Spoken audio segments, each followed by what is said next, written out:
It's time for another episode of Grindhousepurgatory at 4:20 in the afternoon.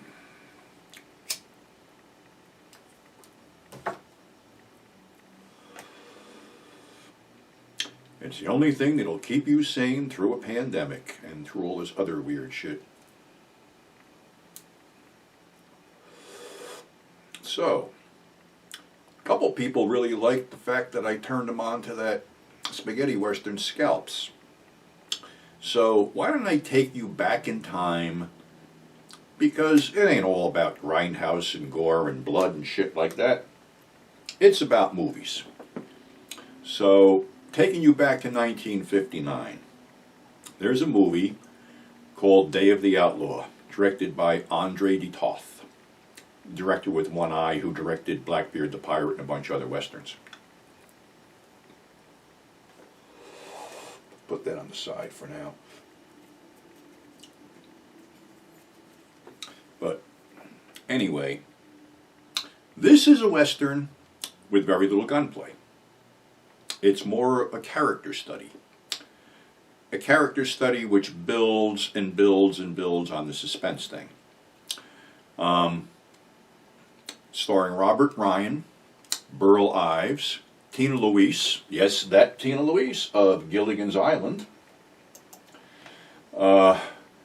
Heavies, Jack Lambert, Lance Fuller, Frank DeCova, and let's see, character actors, Dabbs Greer, Elijah Cook Jr., Betsy Jones Moreland, and a few others. And Maya Persoff. Well, the thing is that Robert Ryan is a rancher, and he's been out there for a while, and his name is I'm fucking losing my mind here. Had this thing keyed up. His name is Blaze Starrett, and he's been out there for a long time, and now he's having problems with farmers moving in that want to string up barbed wire. Now, the film opens with him and his second-in-command, Dan, riding past this wagon load of barbed wire. So they check into this town hotel, and there's a bunch of these farmers there, and they're going back and forth about putting up the wire and stuff like that, and he basically tells Dan to go buy a bucket of kerosene, because he intends to burn the wagon on the way out of town. Well, there's a lot of back and forth between this whole thing. It seems that he was involved with this rancher's wife, played by Tina Louise, and she comes to him asking him to back off because her husband is not a gunfighter and it will come down to gunplay. So, all right, there's a lot of going back and forth in between, and this is my stance because I was the first one out here. I'm the one who fought all the Indians and the outlaws and stuff like that. It made it safe for you to fuckers come out here and settle up. So this ain't going anywhere. So Dan decides to sit at the bar with a bottle. Blaze goes upstairs, and he comes down to find that the rancher is now joined by two other ranchers, and it's going to be on. So Blaze takes an empty liquor bottle, puts it on the bar, and rolls it, and he goes, when the bottle hits the floor, it's on. Well, before the bottle can hit the floor, the doors fly open, and a bunch of men come in carrying rifles and basically disarm everybody in there. Obviously, they're outlaws, and obviously they're on the run.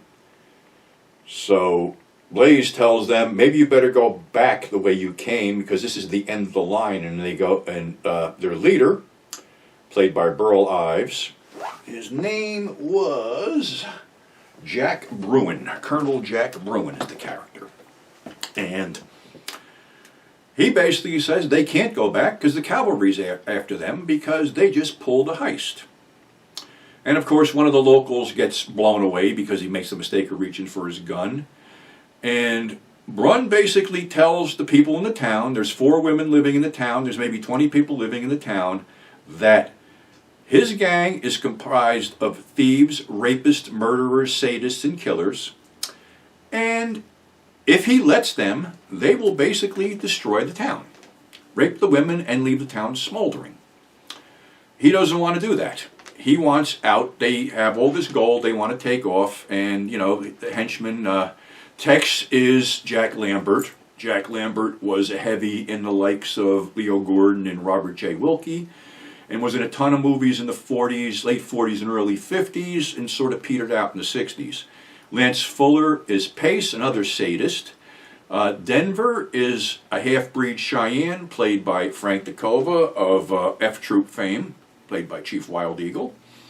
And there's a couple other minor people in the gang, including a young guy who basically is loyal to Brune. So Brune basically promises nothing will happen to them, but he's got a bullet in his chest and he needs a doctor to take it out. And the only doctor they have is a veterinarian, played by Dabbs Greer, who never operated on a person before. But if they don't get this bullet out, and if he doesn't live, these guys are going to take the town apart. Now, it's sort of like a standoff thing, because Blaze doesn't really believe that he can control the men, and he tries to get the women out of town. But after the bullet's removed, Brunt is a little stronger and catches this whole thing in the act. And he says, now you blew my trust, I can't trust you anymore. So he tells Tex to basically beat the shit out of him. Well, there's a brawl, and the thing was that Robert Ryan was actually a boxer before he became an actor. He did box professionally. So it's a pretty good fight between him and Lambert winds up getting knocked on his ass, Tex. So he tells Denver and Pace to go in and just beat the shit out of him, and they leave him laying. So now there's this whole thing where these guys got nowhere to go and the cavalry's closing in. So Blaze tells Brune he can get them out. He knows a passage basically through the mountains, and this is snowing and it's sub-zero temperatures. He says he can get them out. Well, they all set this thing up. After they do a little bit of weird thing where they basically have a prom dance, because to keep the guys from basically killing and raping the women, they have a sort of like little dance, which is a very creepy, and this is where the tension builds, because you don't know what the fuck these guys are going to do, because they're all capable of doing horrible fucking shit. So the younger gang member is sort of like smitten by one of the women in town, and he goes up to her before they leave, and he tells her that, yeah, Blaze is going to lead us out through this passage in the mountains. And she tells him, she goes, there's no way out.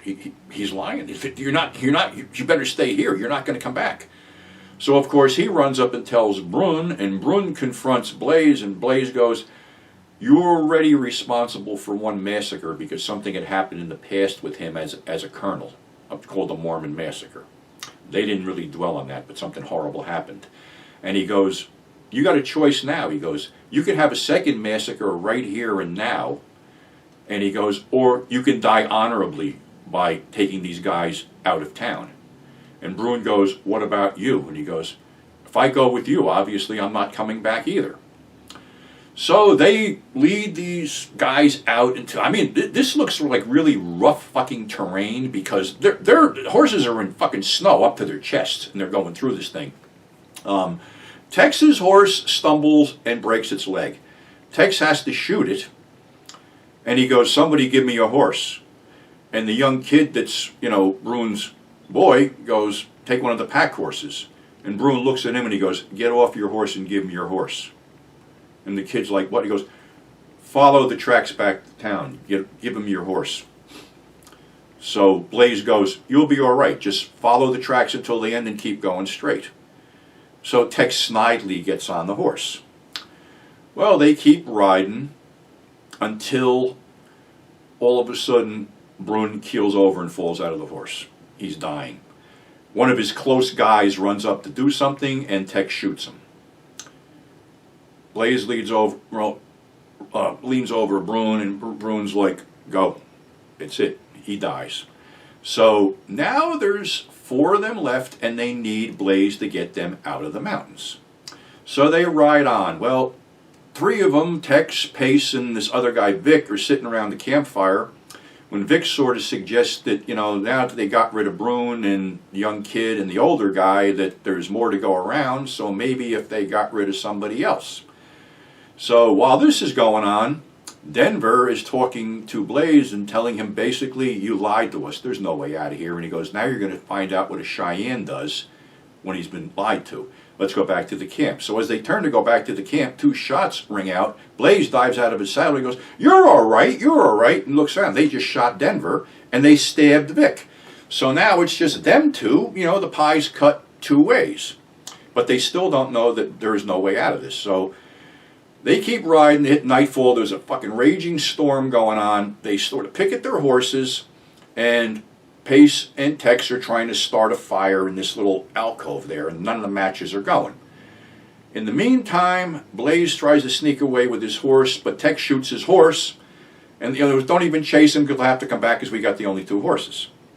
So the idiot Pace takes his fucking rifle and sticks it in and pulls the trigger to start the fire, and their horses take off. So they're standing there dumbfounded, and Pace turns around and looks at Tex and he goes, "I don't have any matches." So they try to get in and get this crevice in this rock thing, and Tex has some kind of wrap that he puts around them, and night falls, and then dawn breaks, and you see Pace just sitting there holding the shotgun, and Tex turns around and pushes him, and he keels over. He froze to death during the night. So Blaze found one of the horses and is trying to crawl to the horse to get on it, and Tex gets up and picks up the rifle and starts staggering after him. Now, here's the fucked up part. Tex wants to shoot him, but Tex's hands are frozen. He can't close his fingers. He falls, he staggers, he gets up. Finally, Blaze gets back on the horse and rides off, and Tex is trying to stagger behind him and falls and finally doesn't move anymore. Blaze gets back to his ranch where he finds Dan waiting for him and the young kid, and the young kid asks him for a job, and he says, "Yeah," then he pulls his gun out of his holster and takes it away, and he goes, "But you won't need this for any job I have here." And then it ends.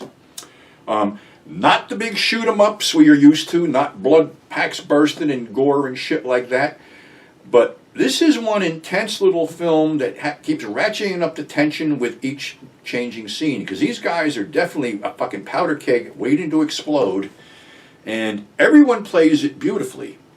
Now, there's a segue here. If you look at Jack Lambert's character, and there's going to be pictures with this, we got him here. Look at the way his character is dressed with the cowboy hat and the cowl under the cowboy hat. And that was 1959. We segue down the road to 1968 with The Great Silence by Sergio Corbucci. And we all know these Italian directors cut their teeth watching American Westerns.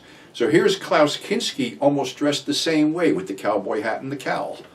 So that seemed to be a little influence on Corbucci's The Great Silence. Plus, both films were shot in desolate, cold settings.